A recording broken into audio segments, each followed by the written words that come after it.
Hey guys, Inferno here. This is my updated Assault class guide. The meta's changed a bit since my last class guide videos, so I'll be remaking them. Let's get into it. First, I'll start with skills. Your level 100 Assault skill tree should look like this. You want 1 stim shot, 1 critical shot, 4 reload, 19 body armor expert, 25 killing spree, 25 adrenaline, and 25 movement speed. I personally like to put my first skill point into stim shot, then my second one on killing spree. These two skills are really useful to invest into early, stim shot to keep you alive and killing spree for max damage. Then throughout the early game, maybe up to level 35 or 40, I usually dump most of my skill points into movement speed and some into adrenaline. By level 75, I like to have movement speed maxed, then adrenaline and killing spree around 20, and then put my leftover points into the tedious things like 1 crit shot or 4 reload. I usually worry about body armor expert last because I don't see myself getting damaged much, but if you think it would help you out, you could definitely start to upgrade this along with adrenaline and killing spree. Now onto weapons and armor. Before I get into it, keep in mind that all weapons and armor are max cored, meaning that you need to reach the elite augment core limit.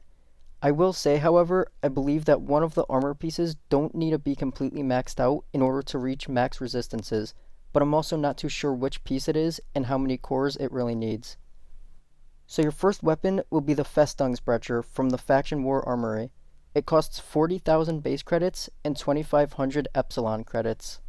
It has an average DPS of 1.4 million against non-moving targets, and it does double damage against enemies who are staying still.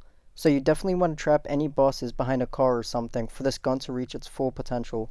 The augments for it are deadly, overclocked, skeletonized, and adaptive, with adaptive being the least important, so definitely prioritize the other augments. Your next weapon is the Black Shockfield. What a surprise.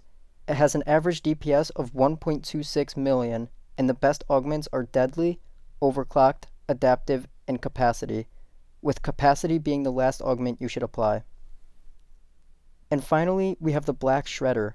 This is meant for dealing with zombie crowds and healing yourself, and it's highly suggested for virus samples. I generally don't use this weapon, but if any of you need a heal or enjoy virus samples, here it is.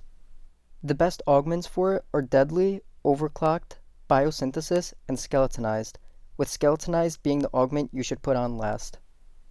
Finally, we're on to armor.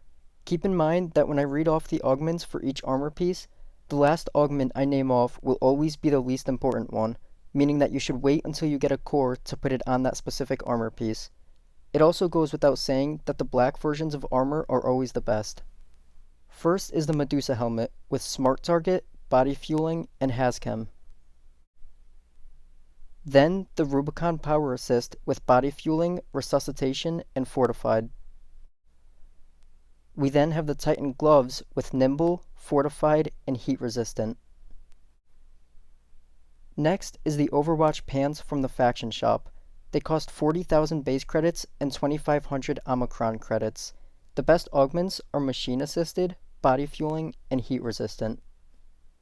And finally, Titan boots with machine assisted, fortified, and hazchem. And that's about it for the updated Assault class guide. I'd appreciate if you liked and subscribed, and thanks for watching the video. So good luck guys, see ya.